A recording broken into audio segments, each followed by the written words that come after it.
ઇખર ગામના ગૌવંશ કતલના આરોપીને આમોદ પોલીસે 2 વર્ષ માટે 4 જિલ્લામાંથી તડીપાર જાહેર કર્યો। આમોદ તાલુકાના ઇખર ગામના ગૌવંશ કતલના આરોપી સામે આમોદ પોલીસે કડક વલણ અપનાવી 2 વર્ષ માટે 4 જિલ્લામાંથી તડીપાર જાહેર કરતા જીવદયા કાર્યકરોમાં આનંદની લાગણી જોવા મળી હતી।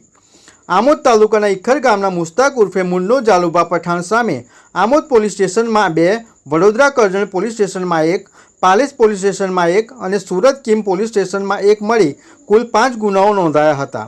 જેથી તેના ગુનાહિત ઇતિહાસને ધ્યાનમાં રાખીને આમોદ પોલીસે કડક કાર્યવાહીના સંદેશ સાથે તડીપારની કાર્યવાહી હાથ ધરી હતી।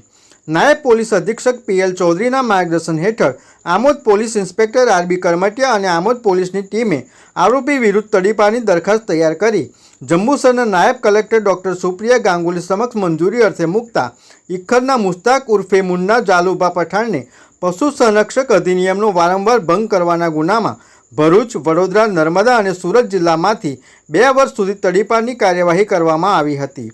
તેને આણંદ જિલ્લાના ખંભોળજ પોલીસ સ્ટેશનમાં લઈ જવામાં આવ્યો હતો। VMP news, think positive.